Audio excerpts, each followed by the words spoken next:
Good evening. Good evening. State your name, please. My name is Officer Noah Chun. And where do you work? I work with the Honolulu Police Department assigned to District 3, Waipahu. And how long have you been a police officer? I've been with the department for about 3 months. So you were so employed on October 5, 2024, correct? Yes, ma'am.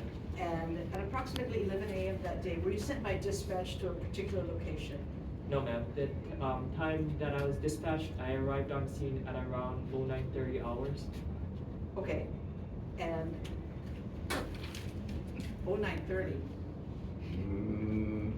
No. It's 11. 11. Okay, yeah, I'm on it. But that's good, you remembered it from your report? Yes. Yeah. All right. All right. So, based on what dispatch told you, what was your understanding as to why you were going to that particular location? So from my understanding, my beat partner and I were dispatched to a call in regards to a suspect wanted for theft in the 4th degree. From there, we made contact with the store owner of Kim's Convenience Store, Mr. Mike Cooney. Let me stop you there. When you responded, where did you go? When we responded, we first went to go meet up with the store owner, Mr. Mike Cooney. What location did you respond to? We responded to Kim's Convenience Store on 968 Kusuda Lane, Waipahu, Hawaii. And so, did you go together with your beat partner, or you went separately? Yes, ma'am. On that specific day, my beat partner and I were assigned in the same police car. Oh, okay. All right. So, FTU.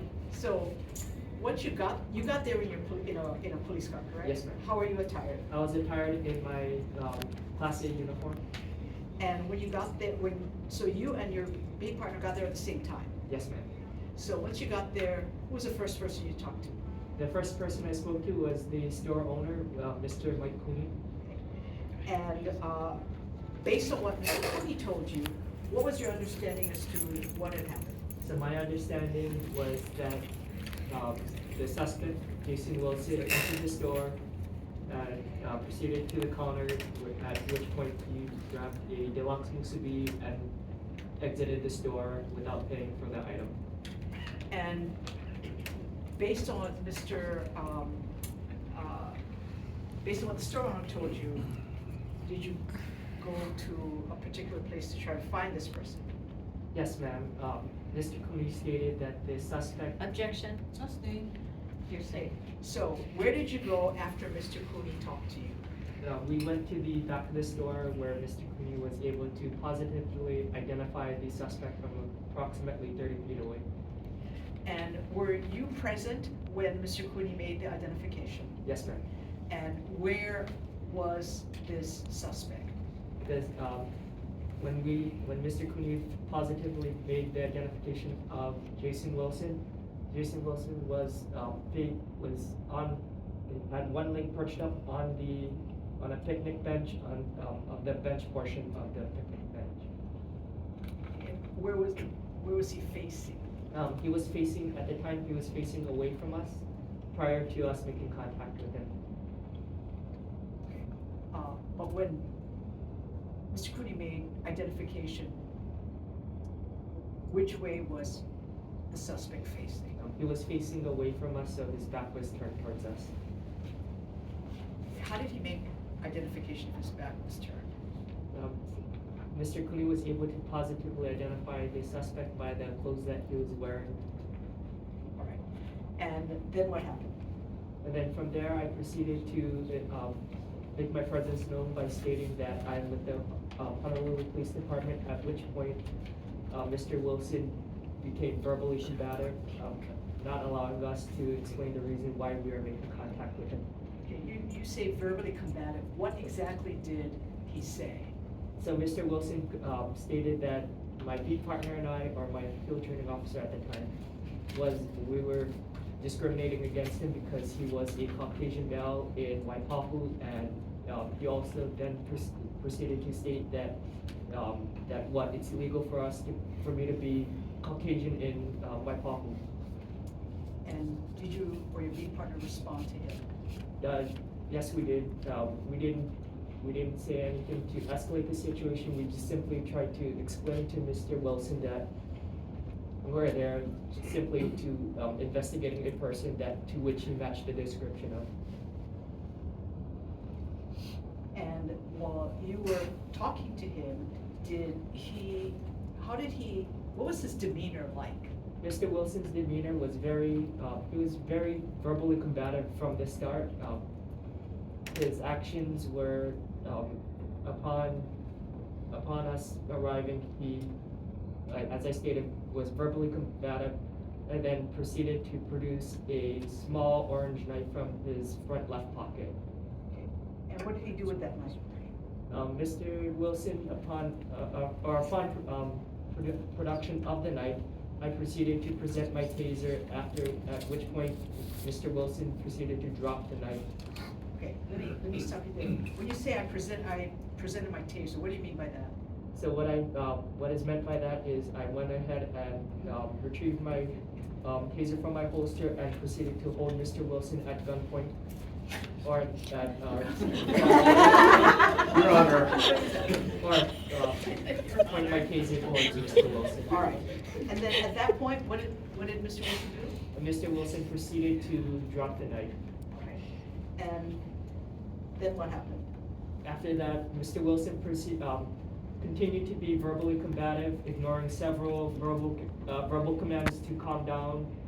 At which point he did produce a second knife, which was black in color, about maybe I'd say 6 inches, including the blade, and lunged towards me, causing me to sustain a laceration on my left hand. After which I did successfully deployed my taser, and my beat partner was able to effect the arrest. Okay, let me stop you there and ask you some questions.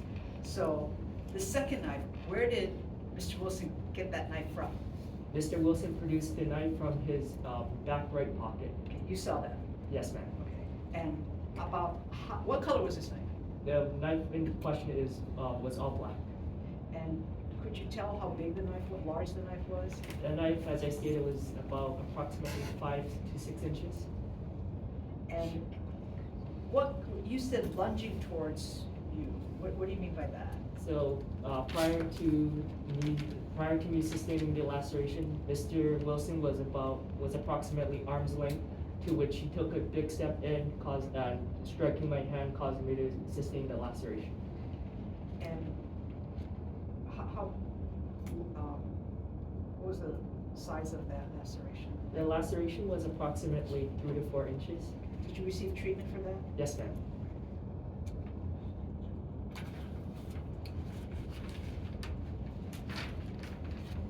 And what was Mr. Wilson arrested for? Mr. Wilson was arrested for theft in the 4th degree, as well as assault against a law enforcement officer in the 1st degree. And did you retrieve that knife? Yes, ma'am.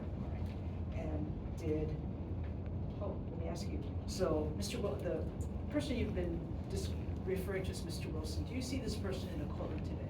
Yes, ma'am. He's sitting he's sitting next to the defense attorney, wearing a black shirt and dark colored pants. Your Honor, may the record reflect the witness's identification of the defendant. And last question for you. So, officer, did everything you testified to occur in the city, county, of Honolulu, state of Hawaii? Yes, ma'am. No further questions. Good afternoon. Good afternoon. Is this really the guy that was there that night? Yes, ma'am. Is this really the guy that stole the muesli? Yes, ma'am. How could it be if when the store owner made identification, he wasn't even looking at his face? So, ma'am, at the time, my big partner and I were sent out on dispatch, via dispatch to meet with the store owner, Mr. Cooney, who also described Mr. Wilson as the suspect. At the time, it was unsure if that was the suspect. All we could go off of is that Mr. Wilson did match the description. No, you said Mr. Wilson's clothes match the description. That's how the store owner made identification. Yes, ma'am. Did you look at surveillance video? No, ma'am. Did you see if there's any other white guys in black shirt and black hat running around the neighborhood to make sure it wasn't them? No, ma'am. Okay, so he could be somebody else then. Yes, ma'am. Don't say that. You did. You said that the first knife was small. Yes, ma'am. How small? This small? And the The record reflect knife- that I'm like about 1 inch. The first knife was approximately 2 to 3 inches in length. But how come you didn't put that in your report? Due to the circumstances of the time, I was kind of, it was not clear to me as to the length at the time. My intention at the time was to try to make an attempt to make the scene safe, so that way my beat partner and I could thoroughly make complete an investigation. But you were taught in the academy that how to write reports, right? Yes, ma'am. And as a matter of fact, when you went out on this call, you were still in training because you were with your field training officer, correct? Yes, ma'am. So that information would have been fresh in your mind from when you went to training. Yes, ma'am. So it would have been important information to put this in your report, the size of the exact size of the knife or close there too. Wouldn't you agree with me? Yes Yes. or no? All right, so then you said here on direct examination that the second knife was actually 6 inches long, Yes, ma'am. but you didn't put that in your report either. Yes. Okay, so again, would you agree with me that that would have been good information to have in your report? Yes, ma'am. Now, the laceration you sustained was 3 to 4 inches, Yes, ma'am. and you were still able to get the taser off? Yes, ma'am. How did you do that if you were injured? So the area in which I received my laceration was not, it was deep, but not deep enough where I still had full functioning, function of the finger that was on the trigger, which I still had full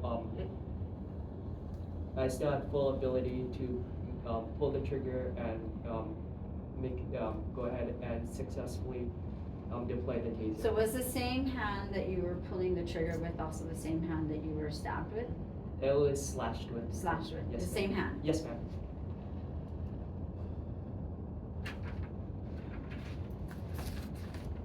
I have nothing further. No, but you know what's odd about this, right? In real life, Mr. Cooney would be testifying, so this business about identification would not be an issue, right? Cooney But I'm will gonna say make how it he an did issue it. because I had nothing else. Yeah. Right, I mean, because, and so that's why, you know, my convoluted question was based on what he told you, did you, I mean, because otherwise I get a hearsay objection, but in real life, Cooney would testify to that, and so the jury would hear everything, although in bits and pieces, right?